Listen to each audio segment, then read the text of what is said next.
नमो नमः बच्चों, मैं हेमा धूत एक बार फिर से आप सभी का स्वागत करती हूँ हमारे संस्कृत के इस क्लास में। आज हम करने जा रहे हैं 8वीं कक्षा से संस्कृत विषय से 7वें पाठ का पहला सेशन और हमारे पाठ का नाम है जलवाहिनी। यह एक कविता है, पाठ नहीं, एक गाना है, एक कविता है।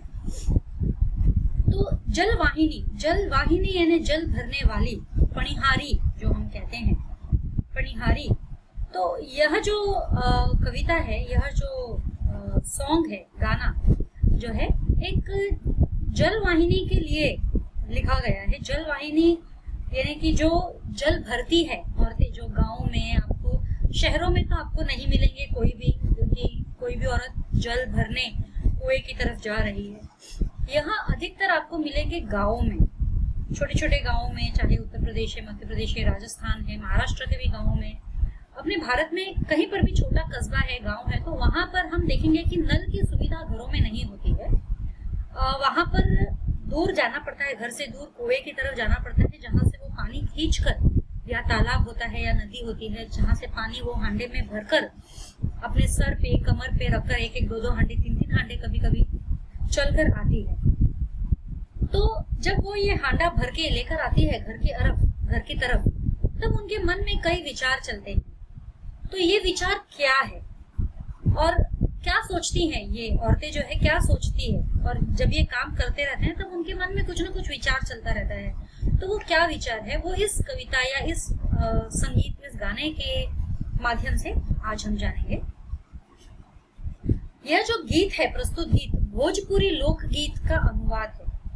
यह एक भोजपुरी लोकगीत है, ऑलरेडी एक भोजपुरी लोकगीत है, यानी उत्तर प्रदेश का है, अधिकतम समझ लो। यह उसका अनुवाद है। अनुवादक लब्ध प्रतिष्ठ एवं अंतरराष्ट्रीय ख्याति प्राप्त प्रोफेसर रामकरण शर्मा है। अनुवाद जिन्होंने किया है वो है प्रोफेसर रामकरण शर्मा। ये अंतरराष्ट्रीय ख्याति प्राप्त है, यानी इंटरनेशनल लेवल पे, अंतरराष्ट्रीय यानी देश विदेश में वे घूमने जाते हैं और वहां पर उनको यह ख्याति प्राप्त हुई है, एक संगीतकार के रूप में, एक गायक के रूप में, कविता रचनाकार के रूप में, तो रचयिता के रूप में। तो प्रोफेसर रामकरण शर्मा ने ये लिखा है, अनुवाद किया है, भोजपुरी लोकगीत है, उसका अनुवाद किया है। इसमें गांव की पानी भरने वाली स्त्री का चित्रण किया गया है। एक चित्रण आप सोच सकते हो, इमेजिन भी कर सकते हो। पणिहारी अगर बोलते हैं तो गांव में जो लेडीज लोग पानी भर के लाती है, मैंने तो देखा है जब मैं राजस्थान जाती थी, मेरा गांव जो राजस्थान में है, वहां पर मैं देखती थी कि औरतें जो है इतना इतना घूंघट रखती थी, और इतने इतने घूंघट के बावजूद वो सर पे 2-3 मटके, और ऐसे एक कमर पे इधर, एक कमर पे इधर, ऐसे मटके लेकर वो लोग चलते थे। तो मैंने देखा है ये। आपने भी, अगर आप गाँव में रहते हो तो आपने भी देखा होगा आपके माताओं को, बहनों को, या आस पड़ोस की औरतों को, कि वो पानी किस तरह से भर के लेकर आते हैं। तो इसमें गांव की पानी भरने वाली स्त्री का चित्रण किया गया है। हम इमेजिन कर सकते हैं कि एक औरत है जो अपने सर पे घड़ा रखे चलती हुई, वह कुएं से घड़े में जल भरकर लाती है। कहाँ से भरकर लाती है? कुएं से घड़े में जल भरकर लाती है। जल लाते समय उसके मन में आने वाले अनेक भावों का वर्णन किया गया है, और जब वो जल भरकर लेकर आती है उस समय उसके मन में अनेक भाव उत्पन्न होते हैं, अनेक विचार आते जाते हैं। तो वे विचारों, उन भावों का वर्णन विस्तारित रूप से, डिटेल एक्सप्लेनेशन यहाँ पे किया गया है प्रोफेसर रामकरण शर्मा द्वारा। विशेषस्य विशेषण प्रयोग, इस कविता में, इस गाने में हम देखेंगे विशेषस्य विशेषण प्रयोग, यानी कि विशेषण, और विशेषण जिस शब्द को, जिस पद को विशेष्य उसे कहते हैं, विशेषण जिस शब्द के लिए यूज किया गया है, जिस पद के लिए इस्तेमाल किया गया है, उसे हम विशेष्य कहते हैं। जैसे हम इंग्लिश में कहते हैं एडजेक्टिव्स, तो वो हो गया विशेषण, एडजेक्टिव्स, और जो नाउन को डिस्क्राइब करता है वो एडजेक्टिव, वो हो गया आपका विशेष्य।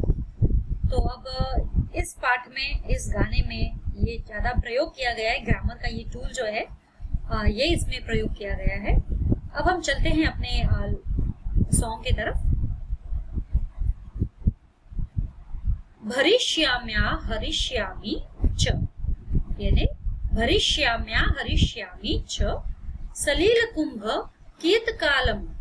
ये जो हम कोई भी गाने की शुरुआत होती है तो एक दोहा ऐसा होता है जो बार बार रिपीट होता है। तो ये जो पहली दो लाइन है यहाँ पे ये रिपीटेड लाइंस है, यानी देखोगे आप ये जो पैराग्राफ शनैर यदि जो पैराग्राफ वहां से शुरू हो रहा है वहां से सलील वैगय तक ये पैराग्राफ है और उसके बाद में वापस से भरिष्या यानी जो शुरुआत में हमारी लाइन है वो ही रिपीट होने वाली है। तो ये हमारे जो दो है ये दो लाइंस हमारे हर सॉन्ग के एंड में आती है लेकिन पूरी लिखी नहीं जाती है तो हम शुरुआत में ही है। तो भरिष्याम्या हरिष्यामि च सलील कुंभ कीर्तकालम, यानी कि जो भरकर ला रहे हैं हम सलील कुंभ यानी घड़े में पानी। कितना काल हो गया है इस मतलब कितना काल कितना समय लगता है, कीर्तकालम कितना समय लगता है यह कुएं में भरकर पानी लेकर आने में। तो और लेकर आते समय क्या, अब वो सॉन्ग का एक एक पैरोडी स्टार्ट हो रहा है। पहला है शनैर्यदि यामि चिरात्राय विलपिष्यति गृहे बालः, यानी कि रात्रि का समय है। देखो चिर रात्राय जो पोएट का डिस्क्रिप्शन है यहाँ पे, रात्रि का समय है। शनैर्यदि यामि चिर रात्राय, शनै यानी धीरे चलना, यामी यानी मैं। शनैर यदि यामी चिर रात्राय, यदि मैं धीरे धीरे चलूं तो विलपिष्यति गृहे बालः, तो मेरा जो बच्चा है छोटा घर में वह रोएगा, क्योंकि यदि वह धीरे धीरे चलेगी तो उसे देर हो जाएगी घर पहुंचने में, और घर पहुंचने में देर होगी तो उसका बालक जो है अपनी माता को ढूंढते ढूंढते रोएगा। शनै, शनै यानी धीरे। शनै यदि यामी चिररात्राय, यदि मैं इस रात्रि को धीरे धीरे चलूं तो विलपिष्यति गृहे बालः, तो घर में मेरा बालक जो है रोएगा। द्रुतम यदि यामी वसनम में, द्रुतम यानी फास्ट जल्दी, यदि यामी वसनम में, यदि मैं फास्ट जल्दी जल्दी चलूं तो भवेदार्द्र सलील वेगे है, तो मेरे जो कपड़े है वसन में मेरे जो कपड़े है वे जो है गीले हो जाएंगे। पानी, दार्द्र सलील वेगे, सलील यानी पानी, यहाँ पर सलील का अर्थ है पानी, वेगे यानी जब वो चलेंगे चलने पर पानी छलकेगा, राइट। घड़ा भी हिलेगा क्योंकि शरीर जब फास्ट फास्ट चलता है तो शरीर हिलेगा, घड़ा हिलेगा, साथ में पानी हिलेगा, और फास्ट चलेंगे तो पानी छलकेगा। तो भवे यानी भरा हुआ जो दार्द्र है, घट है जो है, सलील वर्गे यानी वो पानी जब छलकेगा तो उससे मेरे कपड़े गीले हो जाएंगे। तो अर्थात ये है धीरे चलूं तो रात्रि के समय घर पहुंचने में लेट होगा, देर हो जाएगी, और इसके कारण मेरा जो बालक है वह रोएगा। और यदि जल्दी चलूं तो पानी के वेग के कारण, भरे हुए घड़े के पानी के वेग के कारण मेरे कपड़े गीले हो जाएंगे। तो अब मैं क्या करूं? भरिष्याम्याम म्या हरिष्यामि च, ये वापस से पूरा फर्स्ट लाइन जो है, सलील कुंभ कीर्तकालम, ठीक है।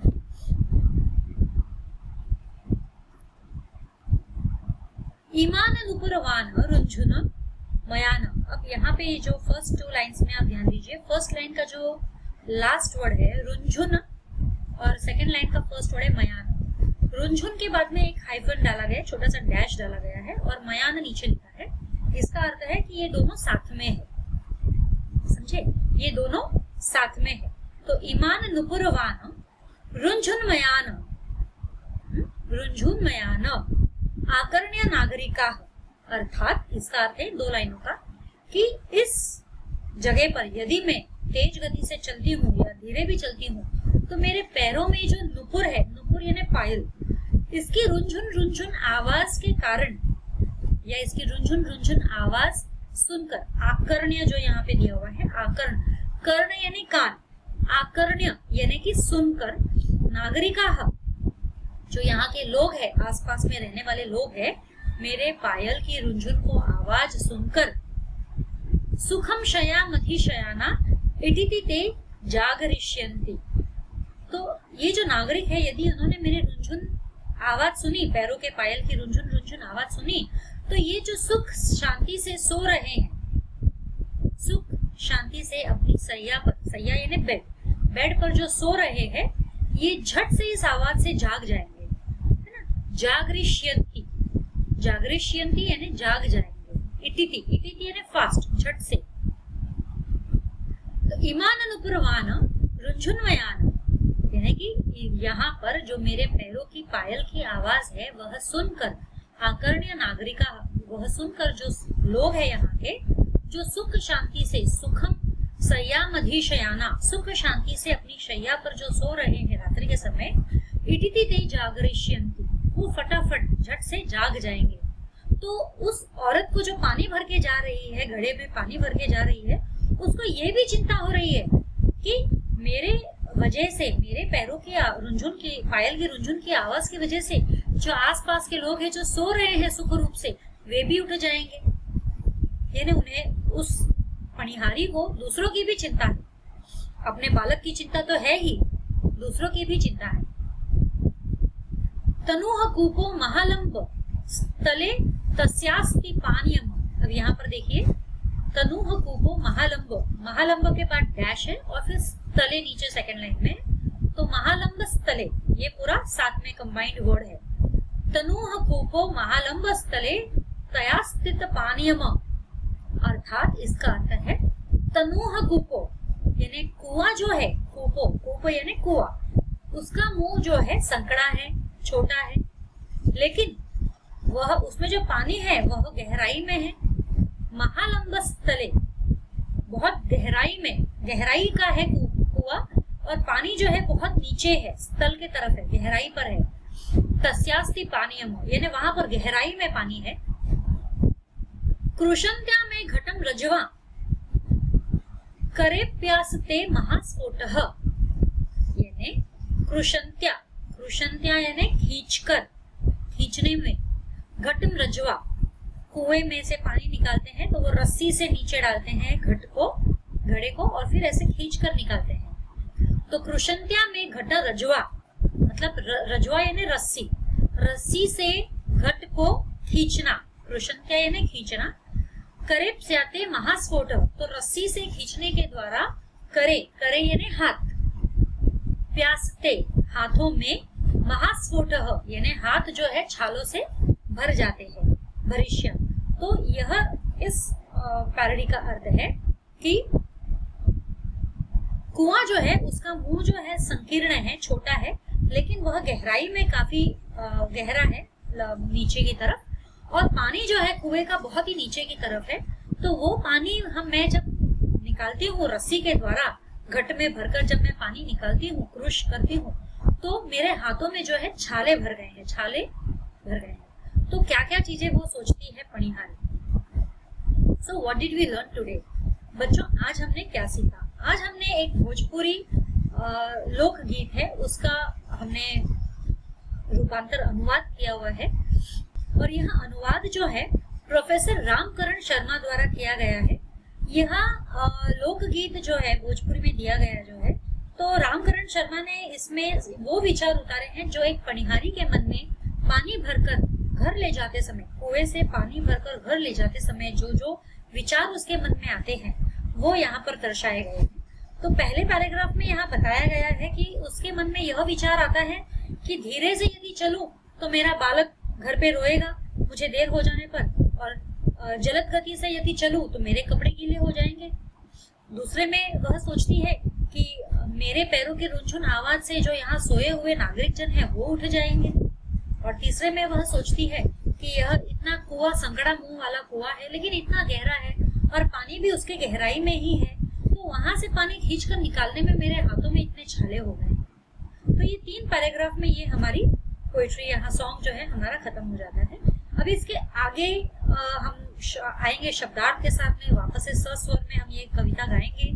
उसके बाद हमारे एक्सरसाइजेस में उच्चारण और आगे के एक्सरसाइजेस हम अगले 3 सेशन में लेकर आएंगे। तब तक के लिए धन्यवाद।